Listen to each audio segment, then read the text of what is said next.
Greetings, folks. Listen up this morning. I contacted CIS Builders head office in Dublin this morning to ask to speak to Paul Brown, the CEO, and I couldn't get in contact with him.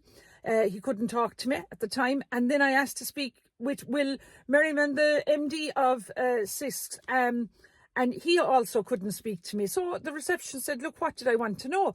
So I said, look, I wanted CIS to confirm, Paul Brown, to confirm if CIS or their parent company, Sycon Limited, was awarded the contract for the bike shed of €335,000 in Leinster House. Now, the reception asked me who I was, and when I stated my name, she suddenly, which I believe, got all panicky and kind of nervy, and then for some strange reason the phone, we got cut off. So I said I'd ring her back again, and for some reason she didn't want to engage with me. But look, I'm now asking Paul Brown, the CEO of CIS, was it CIS Builders? Was it their parent company, Sycon Limited? Or was it Carina Partners or Origo Distribution Business? Both of which who are wholly owned subsidiaries of CIS. Did they or any of them build the bike shed in Leinster House? Look, but also when I dug a little bit deeper into CIS, we see that CIS turnover in 2022 was, I believe, to be over €1.73 billion. That was a pre-tax profit of €11.6 million. That's some money. And at the time, CIS said that their Irish business had a very strong order book for 2023 and a good line in sight for 2024. Now, I also believe that, CIS don't go in and price a full job. I believe that they go in and when they get the job, they charge a day rate. Now, I'd like Paul Brown to confirm that, because if this is the case, sure, isn't it a bit like a fox looking in at a chicken coop? How long is he going to stay inside? This Paul Brown now might come back and answer those questions, because you, the public, need to know what's happening. And look, then, I got flashbacks then of Paschal O'Donoghue and all, this. Do you remember last year when it came to public attention that the Public Minister Paschal O'Donoghue apologised for failing to declare €1,057 during his 2016 general election campaign to the Standards in Public Office Commission. At the time, look, he made a cock and a bull explanation, I believe, that it was a clear oversight on his part and that he was unaware that there were 6 individuals were paid for postering work and that a company van had been used at the time.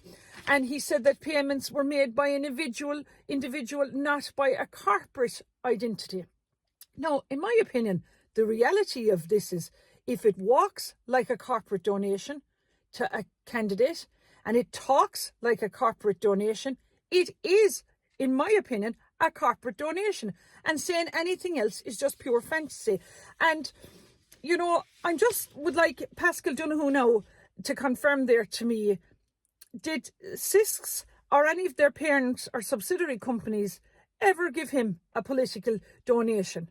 And I'd also like to ask Simon Harris and Micheál Martin, did CIS Builders or any of their parent companies ever give any politician in Fianna Fáil or Fine Gael a political donation towards their election campaign? Because that will be very, very interesting. Now, we also see that there was 9 convictions in Listowel District Court for not having no TV licences. 5 cases were struck out and the remainder were convicted and fined of their offence. Did these 9 people that were convicted, I'm just wondering, had they a contract with An Post, who issues the TV licence, or did they have a contract with the Minister for Tourism, Culture, Media and Sports, who are responsible for charging €160 for a TV licence? Now, I also believe that it is a criminal offence to have a television without a licence. So,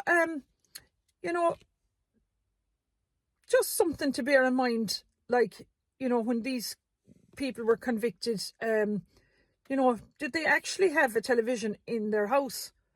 or had they a contract with An Post or with the Department of Arts, Culture and Media. Look, we see now, this is some country now. When you see the likes of Enoch Burke in jail for his own personal religious beliefs in Mountjoy jail, and we see there a former Garda superintendent who was jailed for possession of almost 260,000 euros worth of cannabis and investigated for links to the Hutch gang. He has now been moved from the Midlands high security prison to an open prison at Shelton Abbey. Now, I believe Shelton Abbey is seen as a reward. He'll get a mobile phone, and isn't it a bit unprecedented that someone of Garda Murphy's standing would be released into an open prison? I believe no Garda prisoner has ever gone to Shelton Abbey before, and I believe there's a gangland lads down there there as well. We also see a very frightening and scary story now in Kerry, where parents of pupils in a mid-Kerry primary school are being advised now by the Gardaí and the school to accompany their children as they cycle to Cremon National School, as an alleged suspicious man approached a young boy who was, I believe, 10 to 12 years of age, cycling home from school. A man allegedly jumped out behind a bush, chased the young boy and tried to catch him, but thankfully the child escaped. But can you imagine the poor child and his family and the trauma that this has caused in a fabulous, small, tight-knit, beautiful community of Cremon? This is very scary.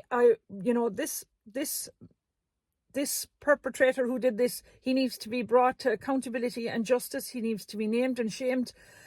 This is a disgrace. But look, when, we don't know whether this was an Irishman or one of the, unvetted, undocumented migrant men that are coming into the country. So, we'll just wait and see who's responsible for this, because this is shocking. This is the reality now happening on our doors. In very near everyone now, and it's hitting home very, very, very near. So we need to be vigilant, and we need to mind our children, our women and our men. So look, I'm Michelle Keane. I'm keen in my county, and I'm asking ye now, the great people of Kerry, to come out now and vote number 1 for me in the general election and get me into the Dáil so I can be your voice in Kerry and for the people of Ireland. Gura Míle Maithagibh.